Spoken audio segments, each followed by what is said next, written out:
अस्सलाम वालेकुम boys and girls. आज हमारा जो टॉपिक है वो एसेट्स, लायबिलिटीज़ और प्रोप्राइटरशिप, रेवेन्यू एंड एक्सपेंस को क्लियर करने के बाद हम एसेट की तरफ जाएंगे। और एसेट्स में हम देखेंगे कि क्या क्या चीज़ें आती हैं। उससे पहले हम ये कोशिश करते हैं कि कल हमने क्या क्या चीज़ें पढ़ी थी, हम एक दफ़ा उसको रिपीट कर लेते हैं। तो सबसे पहले हमने कल से पहले जो अगर हम बात करें शुरू दिन से, तो अगर फर्स्ट चैप्टर पर हम आते हैं दोबारा, यहाँ से शुरू करते हैं कि जनाब हमने क्या अपने बेसिक ऑफ अकाउंटिंग में हमने क्या क्या चीज़ें पढ़ी थी, समझी थी। हम उन तमाम चीज़ों को एक दफ़ा रिपीट करते हैं। देखें, बात यह है कि हम बेसिकली प्रिपरेशन कर रहे हैं किस चीज़ की, फ़र्स्ट ईयर अकाउंटिंग की। अच्छा, फ़र्स्ट ईयर अकाउंटिंग में क्या क्या चीज़ें आती हैं जनाब? फ़र्स्ट ईयर अकाउंटिंग में नंबर वन, टॉपिक्स वाइज अगर हम चलें तो नंबर वन हमारे पास सेशन ए में MCQs आते हैं 20 मार्क्स के। सेशन बी के अंदर हमारे पास सेशन बी में 40 मार्क्स का ये सेशन होता है। उसमें नंबर वन हम पढ़ते हैं जनरल। नंबर टू हम पढ़ेंगे T account and trial balance. Number three में हम पढ़ेंगे कैश बुक। नंबर फोर में हम पढ़ेंगे पेटी कैश बुक। नंबर फाइव में हम पढ़ेंगे स्पेशल जर्नल। नंबर सिक्स में हम पढ़ेंगे स्टेटमेंट ऑफ बैंक रिकन्सिलेशन।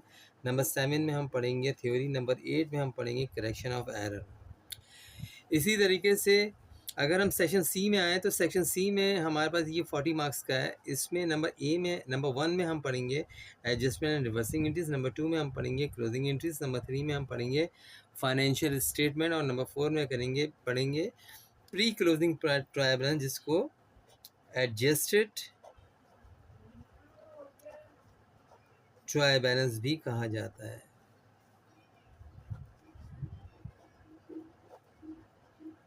ठीक है ना? तो ये तो है हमारी कोर्स आउटलाइन। ठीक है जी, अकाउंटिंग की। ठीक है, फर्स्ट ईयर अकाउंटिंग की हम बात कर रहे हैं अपने आज के वीलॉग में। आज की वीडियो में हम अपने फर्स्ट ईयर अकाउंटिंग की बात कर रहे हैं। हम ये भी चाहते हैं कि हमने पिछला क्या पढ़ा वो भी हम ज़रा सा हम देखना चाह रहे हैं। तो ये हमारी क्या है, कोर्स आउटलाइन है। अब आगे चलते हैं हम। इसी तरीके से हम सेकंड पेज पर आते हैं। यहाँ पर हमने सबसे पहले ये सीखा कि जनाब बेसिक अकाउंटिंग में डेफिनेशन ऑफ अकाउंटिंग क्या है। यानी कि अगर हम अकाउंटिंग की बेसिक समझते हैं तो उसमें डेफिनेशन ऑफ अकाउंटिंग क्या है कि accounting is the art of recording, classifying and summarizing in a significant manners and its terms of money transaction and events which are in part at least of a financial character and interpreting the result thereof। यानी कि accounting क्या एक art, एक फ़न है। Daily क्या कारोबार में आया, डेली क्या कारोबार से गया, उसको रिकॉर्ड, इसको मेंटेन करने के लिए हम क्या करते हैं, अकाउंटिंग करते हैं। इसके अलावा इसके और भी बहुत सारे मकसद हैं अकाउंट्स पढ़ने के। Number one, record the business transaction, कारोबारी लेन देन और मामला को रिकॉर्ड करने के लिए हम अकाउंटिंग पढ़ते हैं।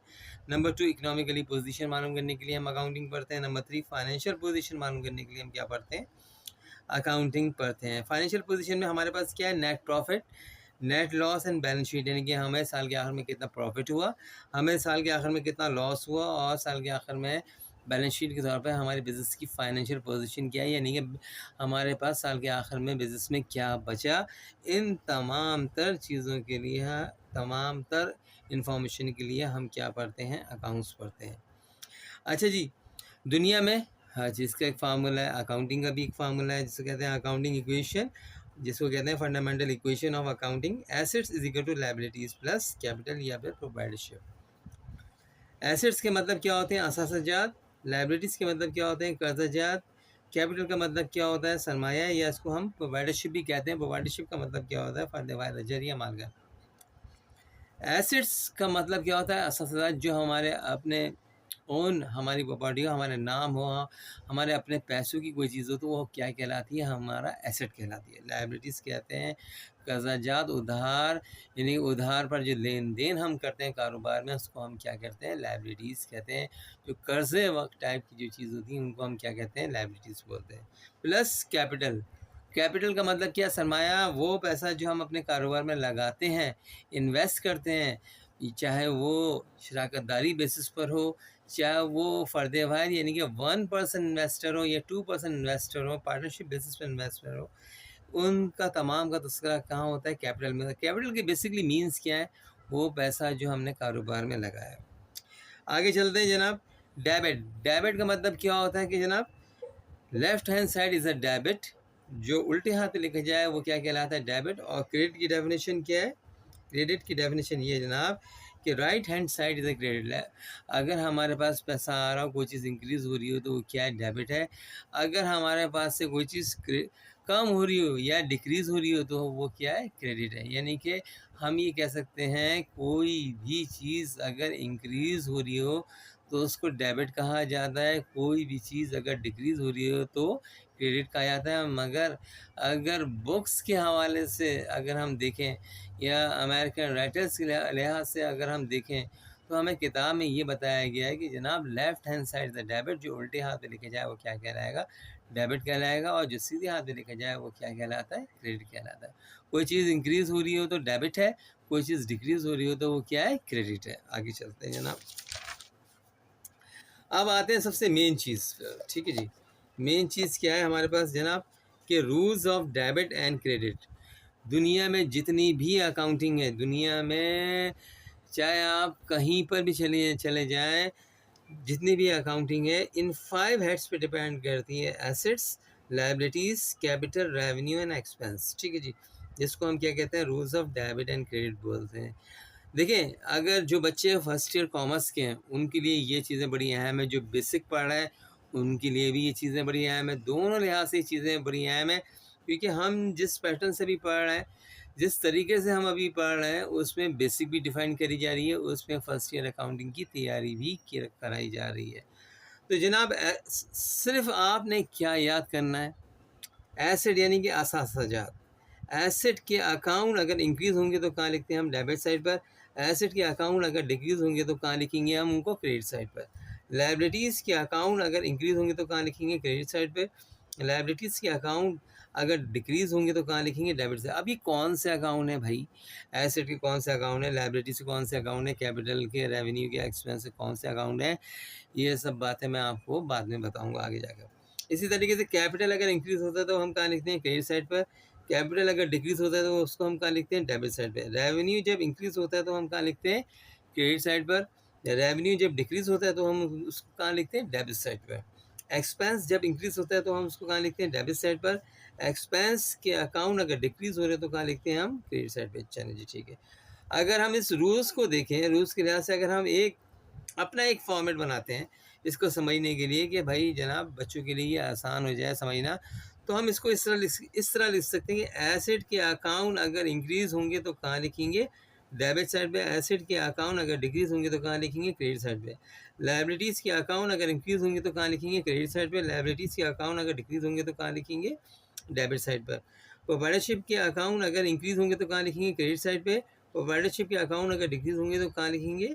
डेबिट साइड पे। रेवेन्यूज़ के अकाउंट अगर इंक्रीज़ होंगे तो कहाँ लिखेंगे? क्रेडिट साइड पे। रेवेन्यू के अकाउंट अगर डिक्रीज़ होंगे तो कहाँ लिखेंगे? डेबिट साइड पे। एक्सपेंस जब इंक्रीज़ होंगे, एक्सपेंस के अकाउंट अगर इंक्रीज़ होंगे तो कहाँ लिखेंगे? डेबिट साइड पे। एक्सपेंस के अकाउंट अगर डिक्रीज़ होंगे तो कहाँ लिखेंगे? क्रेडिट साइड पर। तो इस रूल्स को आसान बनाने के लिए कुछ ये बातें लिखी गई हैं, ये भी बच्चों की नॉलेज के लिए बहुत इम्पोर्टेंट है, आप इसको याद करिएगा, इसको समझिएगा। अब आते हैं जनाब कि इस अकाउंटिंग रूल्स को किस तरीके से बयान किया गया है। देखें, ए से क्या आता है? एसेट। एस से क्या आता है? Liabilities. C for capital, R for revenue और एक्स फॉर एक्सपेंसेस। देखिए, नंबर 1, अगर कैपिटल होगा तो एसेट्स बनेंगे। मतलब कोई भी कारोबार हम शुरू करेंगे, कैपिटल होगा तो कोई कारोबार शुरू करेंगे, कोई दुकान लेंगे, कोई बिज़नेस लेंगे, बिज़नेस खरीदेंगे, स्टार्ट करेंगे बिज़नेस, तो वो क्या होगा? हमारा एसेट बन जाएगा, क्योंकि वो हमारे अपने पैसे का हो। तो फिर उधार पर लेन देन होगा। लाज़मी बात है, किसी भी कारोबार में जब भी कोई काम किया जाता है उसमें उधार पर लेन देन यानी कि सेलिंग एंड परचेजिंग की जाती है। उसी दौरान क्या होते हैं जनाब? खर्चे भी होते हैं, एक्सपेंस भी होते हैं। तो नंबर 4 में क्या आ गया? खर्चे आ गए। और आखिर में क्या होता है कि हम क्या कमाते हैं? रेवेन्यू यानी कि प्रॉफिट कमाते हैं। तो ये भी मैंने 2 वर्ड बताए थे कि ऑन क्रेडिट और ऑन अकाउंट का मतलब क्या होता है। अकाउंटिंग की ज़बान में उधार को बोला जाता है। अच्छा जी, आज हम क्या पढ़ रहे हैं ज़रा उसकी तरफ चलते हैं। देखिए जी, आज हम सबसे पहले पढ़ेंगे जनाब एसेट्स। एसेट्स क्या होते हैं?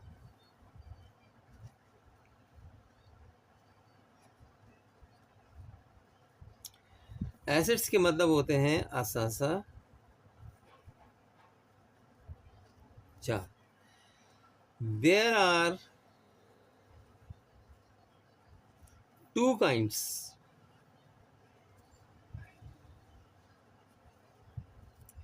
of asset. There are two kinds of assets. Number one, current assets.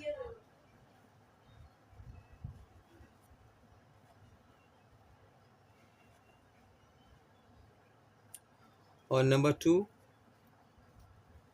fixed assets.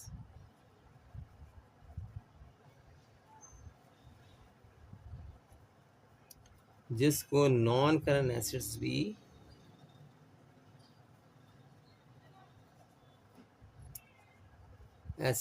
कहा जाता है। अच्छी बात है जनाब। तो जनाब एसेट की कितनी किस्में? 2 किस्में हैं। Number 1 current asset, number 2 fix asset या फिर नॉन करंट एसेट। अरे भाई करंट एसेट होते क्या है भाई?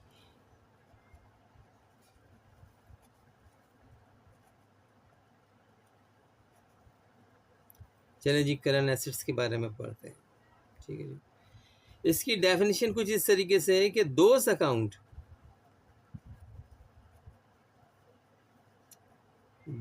accounts which is close within 1 year, it's called current assets.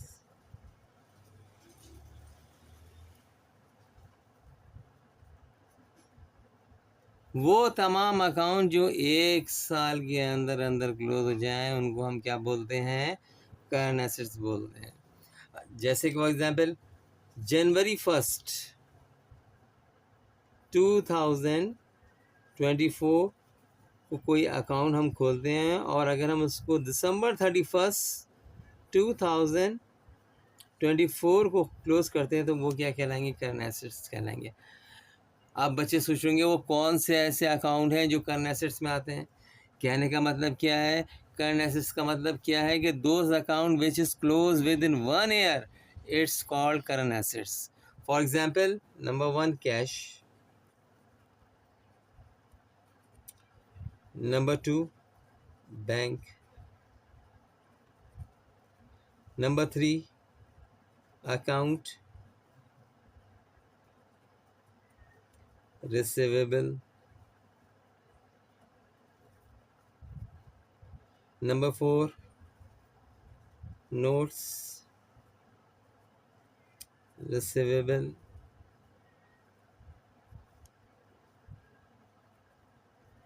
number 5 merchandise,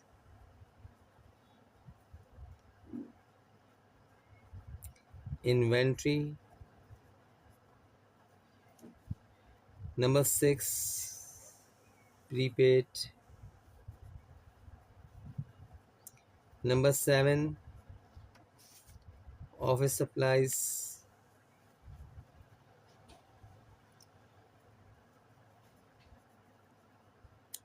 और नंबर 8 कमीशन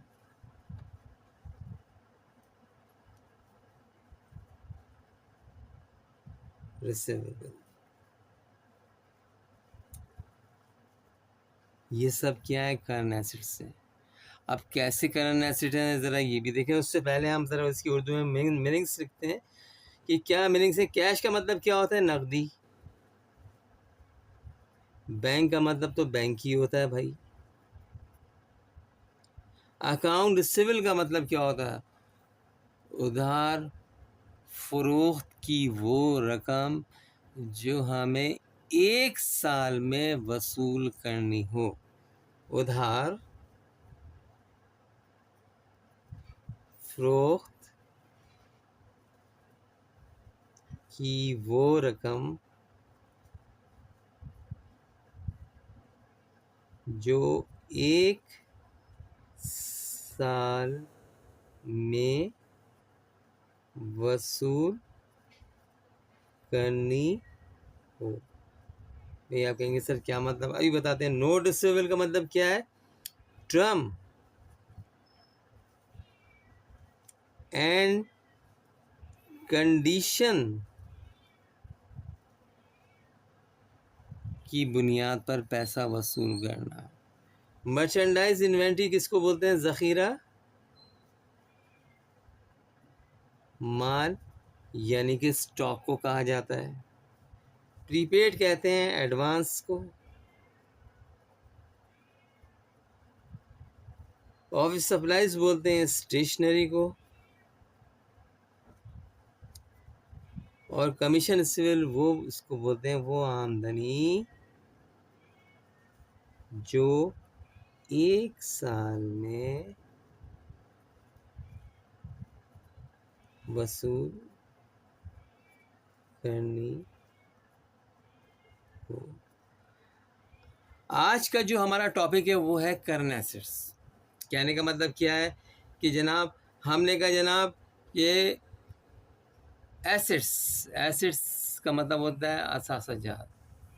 अकाउंटिंग बनाने वाला कहता है जनाब कि there are 2 kinds of assets, number 1 current assets और number 2 fix asset.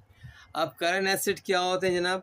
Current asset का मतलब ये होता है कि वो अकाउंट जो 1 साल के अंदर अंदर क्लोज हो जाएं, those account which is close within 1 year, it's called current asset. वो तमाम अकाउंट जो 12 महीने के अंदर अंदर बंद हो जाएं, क्लोज हो जाएं, उनको हम क्या बोलते हैं? करंट एसेट बोलते हैं। हम अभी सिर्फ और सिर्फ बात कर रहे हैं किसकी? करंट एसेट्स की बात कर रहे हैं। हम अभी फिक्स एसेट या फिर नॉन करंट एसेट की बात हम नहीं कर रहे। सिर्फ फिर करंट एसेट समझना चाह रहे हैं हम कि भाई एसेट के अंदर करंट एसेट होते क्या हैं। फॉर एग्जांपल अब ये सब क्या है? अकाउंट के नाम है। Number 1 cash, number 2 bank, number 3 account receivable, number 4 note receivable, number 5 merchandise inventory, number 6 prepaid, number 7 office supplies और नंबर 8 कमीशन रिसीवेबल। भाई बात ये है कि 1 साल में कैसे क्लोज होते हैं सर, ये लॉजिक बताएं। देखिए नंबर 1 हम आते हैं किसकी तरफ? कैश की तरफ। कैश का मतलब क्या है? नकदी। भाई मैं एक कारोबारी पर्सन हूँ। फॉर एग्जाम्पल मैं कारोबार स्टार्ट करता हूँ कब? जनवरी 1 को। अब जनाब जब मैंने एक कारोबार के अंदर जनवरी 1 मैंने 10 लाख रुपए लगाए, ठीक है। अब लाज़मी बात है जनवरी 1 को मैं 10 लाख रुपए लगा रहा हूँ, तो दिसंबर 31 की जब तारीख आएगी तो मैं ये चीज़ तो चेक एंड बैलेंस करूँगा ना कि भाई मेरा पैसा कहाँ कहाँ किस किस तरीके से खर्च हुआ। अगर ये चीज़ मैं चेक नहीं करूँ 12 महीने बाद तो फिर मेरा कारोबार खोलने का फ़ायदा नहीं है। यानी कि वो पैसा जो मैंने कारोबार में लगाया है, उसको मैंने 12 महीने के बाद उसको क्या करना है? चेक एंड बैलेंस करना है, उसको क्लोज़ करना है और फिर नेक्स्ट ईयर जाकर उसको उस अकाउंट को दोबारा रीओपन करना है कि मेरा पैसा कहाँ-कहाँ खर्च हुआ, कहाँ-कहाँ यूज़ हुआ, किस तरीके से कहाँ-कहाँ इस्तेमाल हुआ। उन तमाम तर चीज़ों की अगर हम डिटेल नहीं मालूम करेंगे, 12 महीने की डिटेल हम नहीं मालूम करेंगे, तो फिर हमारा कारोबार करने का कोई फ़ायदा नहीं है। तो इस लिहाज से हम ये कहते हैं कि कैश जो है वो किस में आता है? करंट एसेट्स में आता है। नंबर 2 आते हैं बैंक में। अब भाई बैंक जो है वो हर साल अपने आप को क्यों क्लोज़ करते हैं? भाई इसकी भी वजह है। अगर बैंक अपने 12 महीने के अंदर अपने अकाउंट्स को बैंक वाले क्लोज़ ना करें और फिर दोबारा रीओपन नहीं करें तो बैंक खोलने का कोई फ़ायदा नहीं है।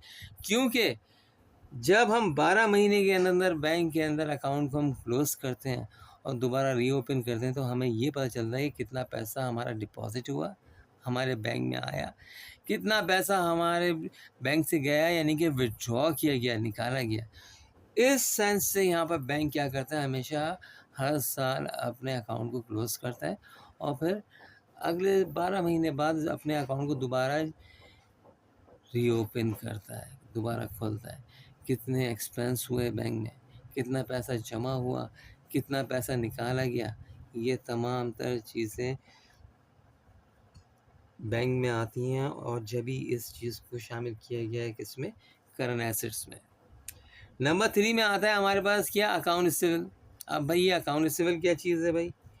अकाउंट रिसीवेबल फॉर एग्जांपल, मैं आपको कोई चीज़ बेचता हूँ उधार पर, मैं आपको कोई चीज़ सेल करता हूँ ऑन क्रेडिट पर, उधार पर।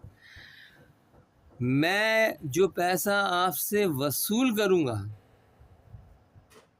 मगर विद इन 1 ईयर, वो पैसा जो मैं 1 साल के अंदर अंदर आपसे वसूल करूँगा, मुझे लेने हैं, उसको कहते हैं अकाउंट रिसीवेबल। उधार फरोख्त की वो रकम जो हमें 1 साल के अंदर अंदर वसूल करनी हो, लेनी हो अपने कस्टमर से, उसको क्या बोलते हैं, अकाउंट रिसीवेबल। अगेन दोबारा बता रहा हूँ बात, उधार फरोख्त की वो रकम, यानी कि मैंने आपको कोई चीज़ बेची, मुझे उस कस्टमर से अपना पैसा 1 साल के अंदर अंदर किसी भी दिन वसूल करना है, किसी भी दिन वसूल करना है, मगर 1 साल में, उसको अकाउंटिंग की ज़बान में क्या कहा जाता है, अकाउंट रिसीवेबल कहा जाता है। ये बात हमेशा याद रखिएगा। उसके बाद आते हैं हम नोट रिसीवेबल। नोट रिसीवेबल का मतलब क्या होता है कि टर्म एंड कंडीशन की बुनियाद पे पैसा वसूल करना है। मतलब यहाँ पर ये नोट रिसीवेबल का कि मैंने आपको कोई चीज़ बेची उधार पर, तो मैंने आपको कोई स्पेसिफिक डेट, टाइम या मंथ दे दिया। फॉर एग्जांपल, कहने की बात क्या है, ये है कि मैंने आपको कोई चीज़ बेची उधार पे, मैंने कहा कि मैं 6ठे महीने की 10 तारीख को आपसे पैसा रिसीव कर लूँगा, 6ठे महीने की 10 तारीख को मैं आपसे पैसा वसूल कर लूँगा। तो ये क्या हो गई, टर्म एंड कंडीशन हो गई। तो उस सूरत में हम क्या लिखते हैं, नोट रिसीवेबल लिखते हैं कि हाँ भाई कोई हमें टाइम पीरियड या मंथ मेंशन कर दिया गया हो। उसके बाद हम आते हैं नंबर 5 में, मर्चेंडाइज इन्वेंट्री स्टॉक। भाई लाज़मी बात है, मैं एक कारोबारी पर्सन हूँ, मेरे पास गोदाम भी है, गोदाम में लाखों करोड़ रुपए का माल रखा हुआ है। अब जनाब पूरे 12 महीने मैंने कितना माल अपने दुकान से निकाला, अपने गोदाम से निकाला, कितना माल आया, कितना माल गया, अगर मैं इसको रिकॉर्ड नहीं करूँगा तो मेरा कारोबार करने का कोई फ़ायदा नहीं है। यानी कि लाजमन हमें मर्चेंडाइज इन्वेंट्री को दिसंबर 31 में क्लोज़ करना पड़ता है। 12 महीने के अंदर अंदर हमें इसको लाजमी क्लोज़ करना पड़ता है। ये बात फिक्स है बेटा। आप कारोबारी पर्सन हैं, आपने गोदाम में करोड़ों रुपए का माल रखा हुआ है, लाज़मी बात है माल निकल रहा है बाहर, दुकान में जा रहा है, दुकान से कस्टमर के पास जा रहा है, साल के आखिर में आप चेक एंड बैलेंस तो करेंगे ना। तो मर्चेंडाइज इन्वेंट्री का स्टॉक हमेशा दिसंबर 31 को ये क्या होता है, क्लोज होता है, और फिर दोबारा अगले साल आकर ये दोबारा क्या होता है, रीओपन होता है। प्रीपेड कहते हैं हम किसको, एडवांस को। ऑफिस सप्लाईज का मतलब होता है स्टेशनरी से मुराद ये, एक कारोबार में हमेशा हर महीने के महीने स्टेशनरी यूज़ की जाती है और उस अकाउंट को क्लोज भी करा जाता है। तो ये एक सेंस है कि ऑफिस सप्लाईज जो है वो करंट एसेट्स में आता है, और इसके लफ्ज़ी मायने क्या है, स्टेशनरी जो हम कारोबार में इस्तेमाल करते हैं। हर साल हम अपने इस अकाउंट को क्लोज़ करते हैं, महीने के महीने भी करते हैं, साल के साल भी करते हैं, मगर लाजमी हर साल हमें स्टेशनरी का अकाउंट क्लोज करना पड़ता है। और आखिरी नंबर 8 हेड कौन सा है, कमीशन रिसीवेबल। वो आमदनी, वो इनकम जो हमें 1 साल के अंदर अंदर वसूल करनी हो, उसको हम बोलते हैं क्या, कमीशन रिसीवेबल। तो जनाब ये 8 हेड है, 8 हेड ऐसे हेड हैं जो किस में आते हैं, करंट एसेट्स में आते हैं, जिसमें फॉर एग्जांपल फिर दोबारा रिपीट कर रहा हूँ, cash, bank, account receivable, note receivable, merchandise inventory, prepaid, office supplies and commission receivable. ये सब क्या है, करंट एसेट्स। करंट एसेट्स के लफ्ज़ी मायने क्या है कि those account which is close within 1 year, वो तमाम अकाउंट जो 1 साल के अंदर अंदर बंद हो जाए, उनको हम क्या बोलते हैं, करंट एसेट्स बोलते हैं। ये आज का हमारा टॉपिक था। हमने इस टॉपिक के अंदर सिर्फ और सिर्फ करंट एसेट्स के बारे में पढ़ा है और किसी चीज़ के बारे में नहीं पढ़ा बेटा। देखिए, हमें ये पता है कि पूरी दुनिया में अकाउंटिंग 5 अकाउंट्स पे चलती है। Assets, liabilities, Capitals, revenue and expense.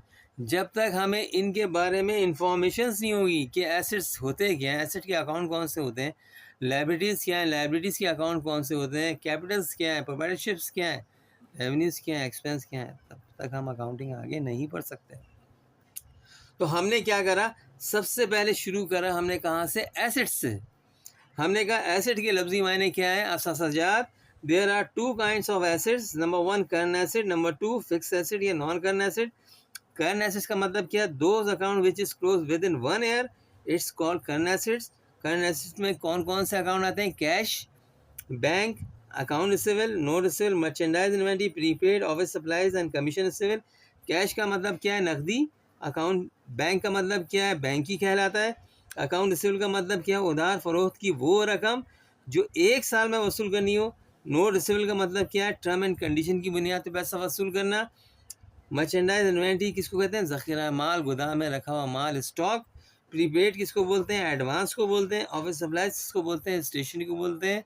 और कमीशन रिसीवेबल किसको बोलते हैं, वो आमदनी जो 1 साल में हमें वसूल करनी हो। तो आज का टॉपिक हम यहीं रोकते हैं।